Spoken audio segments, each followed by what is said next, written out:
Selamat pagi, selamat datang di bacaan hari ini, hari Kamis tanggal 21 April tahun 2022. Selamat datang di bacaan harian, bacaan umum untuk semua zodiak. Ambil hanya jika resonate, silakan lihat description box sebuah video ini untuk rangkuman bacaan hari ini. Dan hari ini adalah hari Kartini. Kita lihat pada pukul 12 siang waktu Indonesia bagian Barat. Bulan ada di 0 derajat 40 menit Capricorn, dan pada hari ini membentuk trine dengan matahari yang ada di 1 derajat 4 menit Taurus, dan ada satu lagi planet yang ikut serta dalam transit ini adalah Lilith yang ada di Cancer 0 derajat 41 menit. Segitiga ini bercerita tentang kita mengenali ada hal yang agak off gitu, yang agak nggak terlalu cocok, atau kita perlu sangat berhati-hati ya karena Lilithnya.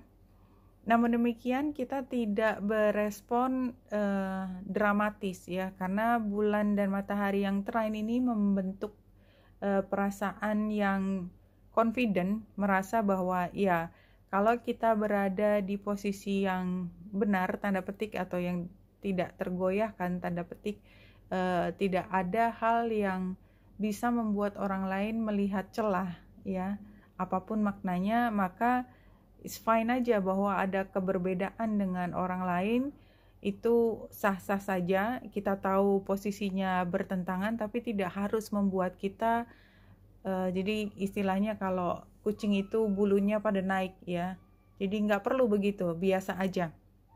Tapi ada situasi bahwa kita menyadari bahwa tidak sepenuhnya semua berjalan beriringan, itu sangat terlihat hari ini. Anyway, banyak sekali hal yang membantu, seperti Mars yang sextile dengan matahari, kemudian Merkurius yang sextile dengan Venus. Ini menandakan kalau dalam berkomunikasi kita penuh percaya diri dan tahu persis apa yang kita katakan. Jadi kalau kita mengambil semua energi yang disediakan di langit untuk kita sangat positif, itu akan sangat baik ya. Intinya seperti itu. Dan kalau kita lihat di sini memang fokusnya adalah komunikasi, di mana memang ada masalah tertentu, cuman sebenarnya nggak segitu sukarnya karena kita udah bisa melihat hitam putihnya atau kanan kiri posisinya, itu udah jelas terlihat. Kita pun dalam berkomunikasi melihat adanya oposisi, itu tidak harus membuat kita ngotot atau memastikan bahwa kita menang or something like that. Jadi enggak, kita cool aja. Dan karena apa? Karena kita memang masih menunggu hasil akhirnya, bukan di tangan kita. Satu kartu dari Wisdom Avalon di sini. Jadi ini sesuai dengan apa cerita tadi, dan ini kartu yang jumping ya. Ini adalah gentleness, diplomacy. Jadi memang ini semua tentang komunikasi yang berdiplomasi, sama sekali tidak ada kesan menyerang, tetapi selalu waspada. Kita bukan victim, tapi kita bermain sangat cantik dan kita bisa menghindar dari semua problem yang besar.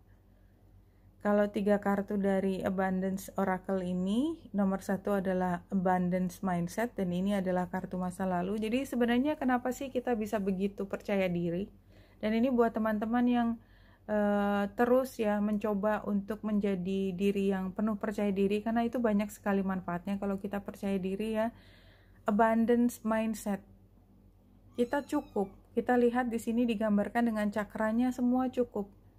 Cakra untuk punya root ya, punya menjadi bagian dari kelompok besar. Cakra untuk sesuatu yang membuat kita pleasure ya, pleasure fisik segala macam, itu kita tercukupi, tidak kelaparan ya, tidak seperti kehausan tanda petik macam-macam. Kita bisa berbahagia, kita bisa mengungkapkan perasaan diri, kita bisa menggunakan pikiran, dan terutama kita bisa menjadi tempat untuk menerima cahaya yang lebih tinggi. Ya, ini menunjukkan bahwa kita tuh penuh percaya diri, datang dari sini abundance, dan ini digambarkan dengan uang, makanan, segala macam itu ada di atas kita, tapi bukan berarti ini semua materi ya.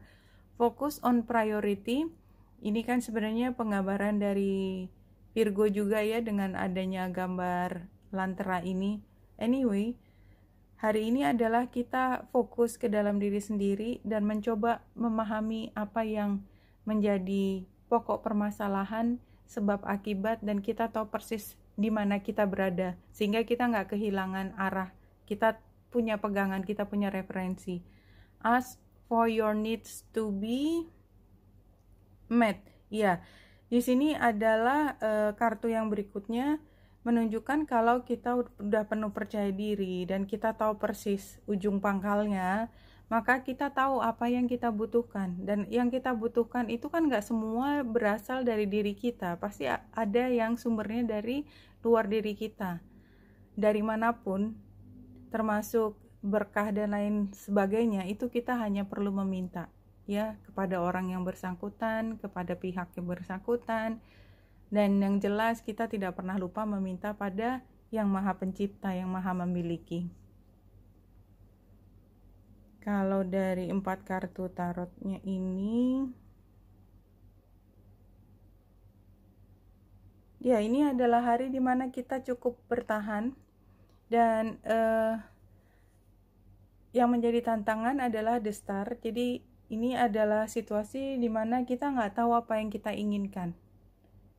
Kita bertahan itu kayak kita sudah mau jatuh, kayak kita akan kehilangan banyak hal, dan kita lupa prioritas kita. Jadi mungkin tadi penggambaran ini yang kembali mengingatkan ya, ini sama kira-kira dengan 2 kartu di awal ini. Kita tahu persis ujung pangkalnya, dan kita tahu kapan membutuhkan. Jadi kita nggak perlu buru-buru kalau belum ada sekarang. Something like that. Ini sebagai saran, advice-nya adalah ya oke. Jadi tapi memang di sini harus kita lebih sensitif dan lebih proaktif. Saya melihatnya Knight of Cups terbalik sebagai saran adalah anyway kita tetap harus proaktif ya. Mungkin saat ini kita paham ini belum ada, kita tetap tenang, kita mencari tahu atau membuat strategi bagaimana mendapatkannya sudah dari sekarang, bukan ujuk-ujuk, tapi bukan berarti kita akan menjadi penuh kecemasan. Kita hanya perlu menjadi lebih sensitif dalam mengamati situasi sehingga kita merasa seperti King of Cups ini ya.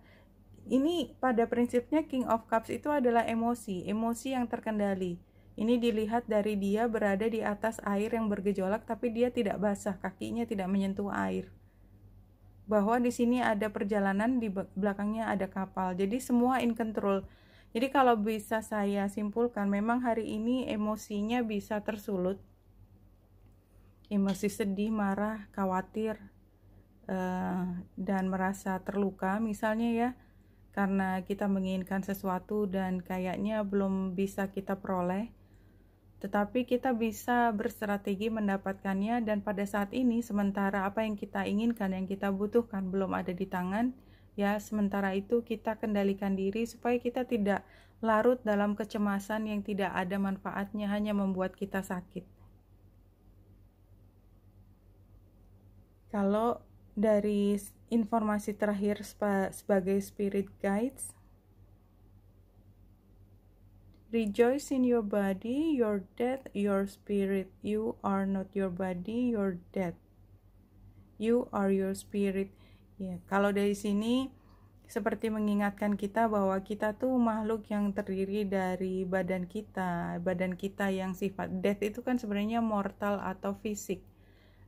Artinya kita terus berproses. Ada proses fisik itu, darah mengalir dan seterusnya. Ada masanya di mana kita tidak mungkin melewati beberapa tahun kesekian lah.